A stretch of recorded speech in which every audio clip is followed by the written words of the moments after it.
J'espère que les fêtes se sont bien passées pour vous, que vous avez pris du temps pour vous et pour vos proches. C'est mon cas et pour la première vidéo de cette année 2025, je vous propose de terminer cette rétrospective en vous parlant des jeux vidéo que j'ai découverts ou refaits l'année dernière. Comme d'habitude, pas de spoil si jamais vous voulez vous intéresser aux jeux dont j'ai parlé, c'est parti.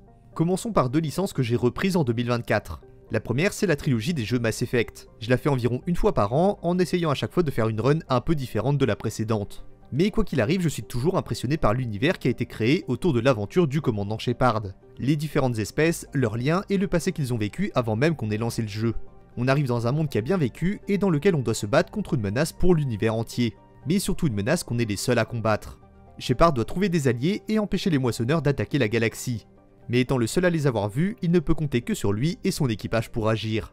Même si je suis toujours fan du gameplay bien soldat bien bourrin, la prochaine fois j'essaierai sûrement le gameplay biotique ou technologique. J'ai vu quelques let's play et ça m'a l'air intéressant aussi, peut-être plus que le gameplay zéro cerveau que je jouais jusque là. C'est la première année aussi que je joue au remaster de la trilogie.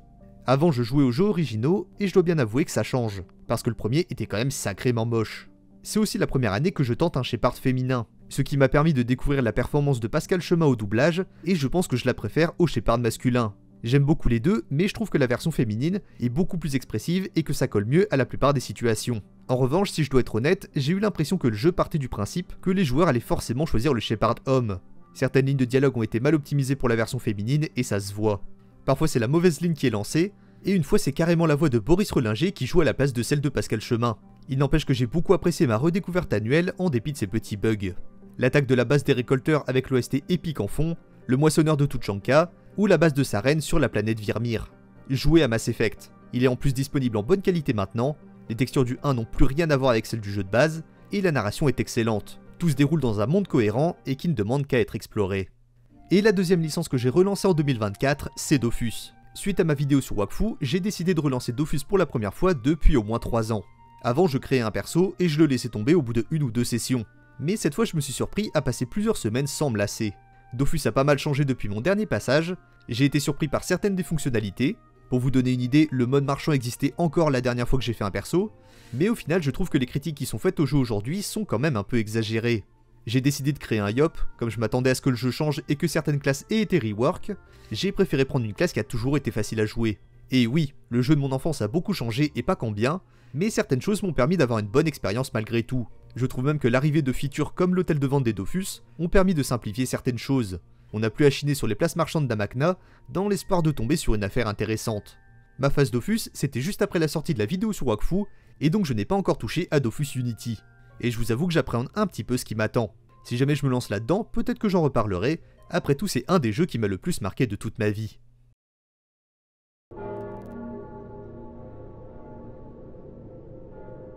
On va aborder maintenant le sujet d'une série de jeux dont je sais que je reparlerai un jour. 2024 n'est pas l'année où j'ai découvert Dark Souls 3, en 2023 on a même fait le jeu en coop avec un pote, mais 2024 est l'année où j'ai fait pour la première fois une run en solo de tout Dark Souls 3, DLC compris. Comme c'était le premier Souls que je faisais, j'étais assez content de connaître le jeu, où je devais aller et à quoi ressemblaient les boss. La première fois, j'ai donc déjà pu admirer le level design de Dark Souls 3, la façon dont les niveaux sont interconnectés. Il y a très peu de temps de chargement dans le jeu, seulement dans les zones qui ne sont accessibles qu'en se téléportant, comme le sanctuaire de Licheveux qui vous permet de monter les niveaux et améliorer vos armes. Cette façon de construire le jeu aide vraiment à l'immersion, parce que rien ne nous coupe dans notre élan, tout est fluide et ça c'est bluffant. Même si on pourra peut-être critiquer cette approche de faire les boss une première fois avec quelqu'un qui connaît bien le jeu, je vous assure que ça ne rend pas le jeu moins dur une fois que je suis passé en solo. Parce que ce que je faisais en coop, je devais le faire une seconde fois, mais tout seul, et ça c'est une autre paire de manches. Les niveaux du jeu et le chemin jusqu'à certains boss sont une épreuve en soi. En plus de ça, il y a certains boss que je n'avais pas affrontés la première fois, notamment à la fin du DLC The Ringed City. Le combat contre Gaël n'était pas spécialement long en ce qui me concerne, je l'ai eu après 6 ou 7 tries, mais ses capacités et son moveset en font un boss qui ne laisse quasiment pas de place à l'erreur. Et pour le tout dernier boss de la saga, j'ai vraiment trouvé ça incroyable de le découvrir et le vaincre seul.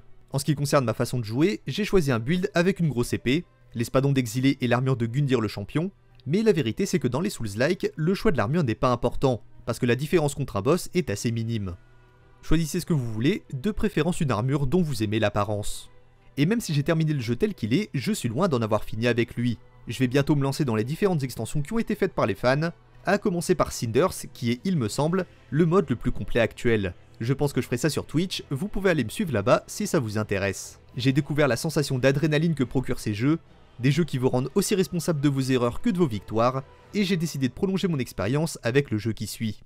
Comme avec Dark Souls 3, Elden Ring est un jeu que je n'ai pris le temps de finir que très récemment. J'ai pris mon temps pour bien découvrir tout ce que le jeu pouvait me proposer. Il est bien plus riche que DS3 en termes de possibilités de création de personnages, de façon de se battre et d'objets équipables. Contrairement à Dark Souls, Elden Ring a été construit en tant que monde ouvert. Donc on peut commencer le jeu en partant dans la direction qu'on veut, et faire la plupart des boss dans l'ordre qu'on souhaite. Même des boss comme Margit ou Godric sont skippables dans un premier temps, en empruntant un passage dissimulé. J'aime cette sensation de ne pas seulement être dans un monde qui me met au défi, ce que proposait typiquement DS3, mais plus dans un monde qui regorge de surprises et qui me pousse au maximum à la curiosité. J'ai parfois envie de juste partir le plus loin possible pour voir où est-ce que j'atterrirai. Je suis d'ailleurs un peu tombé sur le festival de Radahn par hasard, en m'enfonçant dans les contrées de Kaelid. Ce combat est d'ailleurs un des meilleurs que m'ait proposé le jeu, et un des meilleurs combats de boss que j'ai jamais fait, tout jeu confondu. Le fait de travailler avec des alliés et la mise en scène autour de ce combat et pendant rendent cet affrontement épique et difficile à oublier. Et c'est juste après que j'ai appris qu'il était optionnel. Mais c'est pour ce genre d'expérience que j'ai adoré Elden Ring. Hidetaka Miyazaki et les équipes de développement ont donné tout ce qu'ils avaient pour que chaque session du jeu soit meilleure que la précédente, et ça se ressent. C'est un grand jeu qui a mérité tous les prix qu'il a pu gagner. Elden Ring est aussi sûrement le Souls-like le plus accessible pour ceux qui ne connaissent pas ce type de jeu. Plein de fonctionnalités ont été ajoutées pour vous accompagner durant vos combats, et certaines ont été simplifiées par rapport au dernier jeu. Vous n'avez plus besoin d'utiliser un certain objet pour invoquer un allié par exemple. C'est donc aussi un des Souls que je conseille à ceux qui veulent commencer, à égalité avec DS3 qui est accessible dans la mesure où on guide un peu plus le joueur. Dark Souls 3 est construit comme une sorte de couloir, avec quelques branches annexes pour les boss optionnels. Pour ceux qui connaissent l'univers des Souls, je suis curieux de voir lequel vous conseilleriez à quelqu'un qui souhaite débuter les jeux de From Software. Donnez-moi votre avis en commentaire, et pour terminer sur Elden Ring, j'ai pas encore fait Shadow of the Erdtree, et je pense que je le ferai en 2025, j'aurai donc sûrement l'occasion d'en reparler. Au mois de septembre, j'ai eu l'occasion de tester Monster Hunter World, et même si pour l'instant je suis pas arrivé très loin dans le jeu, je tenais à le mettre dans cette vidéo récap, parce que j'ai accroché au gameplay très rapidement. La boucle de gameplay est très simple, prendre une quête, aller dans la zone indiquée, récolter les indices et chasser le monstre une fois qu'on l'a découvert, mais elle est super addictive. J'ai aussi essayé plusieurs styles de combat, pas tous, mais j'ai une petite préférence pour l'épée simple et le bouclier. Mais j'aime cette façon qu'a le jeu de nous faire comprendre qu'il n'y a pas de mauvaise façon de jouer. Quel que soit le build que vous choisissez, c'est juste une possibilité, avec des points forts et des points faibles à chaque fois. Comme avec la plupart des jeux que j'ai cités, j'ai aussi envie de parler un peu de la direction artistique du jeu, la diversité des environnements de chasse, et évidemment du bestiaire qui est incroyable. Je m'en rends compte alors que je suis qu'à la seconde zone du jeu, je sais vaguement ce qui m'attend dans la suite et j'ai hâte d'y arriver. A l'avenir, j'aimerais m'y remettre en faisant un peu plus de missions en coop. Je n'ai fait que des quêtes en solo pour le moment parce qu'on est au début du jeu et que c'est vraiment pas très dur. Mais c'est surtout un jeu multi, donc ce serait dommage de pas en profiter. Peut-être que je ferai un update si jamais ça arrive. J'en ai parlé dans une vidéo cette année sur la chaîne, mais je me suis attaqué à un jeu indépendant que j'ai adoré de long en large, Sea of Stars. C'est un jeu sorti en 2023 et qui a remporté pas mal de prix, notamment celui du meilleur jeu indépendant au Game Award. J'ai d'abord testé une démo et j'ai fini par l'acheter, et à ce moment j'avais pas vraiment de souvenirs avec des jeux de ce genre. Un vague souvenir de Mario et Luigi les frères du temps, qui est le seul jeu qui y ressemble dont je me souviens, mais rien de plus. Et Sea of Stars était incroyable autant pour son gameplay que pour son histoire. L'ambiance du jeu correspond vraiment à l'idée que je me faisais d'un JRPG, mais avec une direction artistique vraiment cool. Le jeu se termine en 20 heures environ, mais c'est un des seuls où j'ai eu envie de vraiment tout faire. Je vais pas approfondir mon avis ici parce que je l'ai déjà fait dans une vidéo complète. En revanche, j'ai pu lire certains commentaires qui disaient que Sea of Stars était bon, mais loin d'être le meilleur JRPG. Et même si j'ai eu l'impression que Sea of Stars serait considéré comme un futur classique, je dois faire preuve d'honnêteté et admettre que les JRPG ne sont pas un domaine que je connais très bien. Mais tout ce que je peux dire, c'est que c'est une très bonne porte d'entrée. Si vous n'avez jamais joué à des JRPG, vous pouvez commencer par celui-là, et si vous connaissez les classiques, penchez-vous quand même sur Sea of Stars si c'est pas déjà fait. Dans la très longue catégorie des choses que je découvre des plombes après tout le monde, j'ai commencé à jouer à The Witcher 3. Si jamais j'ai pu parler de monde ouvert avec Elden Ring, j'ai trouvé que celui de The Witcher était excellent mais à un tout autre niveau. Je vais essayer de détailler ce que j'ai ressenti en jouant, même si c'est pas forcément évident. Dans Elden Ring, même si le jeu est beau, j'ai été motivé par l'idée d'améliorer mon perso et de tomber sur des boss. Je savais quel était le principe du jeu, et j'ai joué le jeu à fond parce que c'est ce que je recherchais. Mais quand j'ai joué à The Witcher 3, je me suis tout simplement perdu, et dans le bon sens du terme. Je suis passé de la quête principale à des quêtes secondaires que j'ai acceptées sur le chemin, qui m'a mené à d'autres endroits où j'ai accepté d'autres quêtes, et ça pendant des heures. C'est là qu'on peut se rendre compte à quel point le jeu vidéo peut être profond, à quel point il est capable de nous immerger et de nous surprendre. Qui plus est, je me suis perdu dans un monde qui est tout simplement magnifique. J'ai installé aucun mode et j'ai été bluffé, Encore plus quand je sais que le jeu est sorti en putain de 2015. Les jeux de lumière, les textures, le level design, j'ai rien à dire de plus, c'est purement et simplement un des plus beaux jeux auxquels j'ai pu toucher. Les quêtes principales nous emmènent aux quatre coins du monde et nous permettent de rattraper un peu notre retard dans le lore si on n'a pas fait les jeux précédents. Ce qui était mon cas, j'avais tenté de jouer au 1, mais j'étais vraiment pas fan du gameplay, donc je suis pas allé bien loin. Le travail de mise en scène pour chacune d'entre elles est aussi à souligner, parce que c'est littéralement ce qui peut frapper n'importe qui y jouerait sans connaître quoi que ce soit du jeu. La suite de quêtes du Baron Sanglant est incroyable sur cet aspect. La demande d'un homme qui a plongé dans ses démons, et qui essaye tant bien que mal de sauver ce qu'il reste de sa vie. Ça ne paraissait être qu'une étape dans la recherche de Ciri au début du jeu, mais il s'est avéré que les révélations et la psychologie du personnage du Baron ont rendu ce moment marquant, plus que je ne l'aurais jamais imaginé. Chaque dialogue de la quête principale et de certaines quêtes annexes a été pensé comme une scène de film.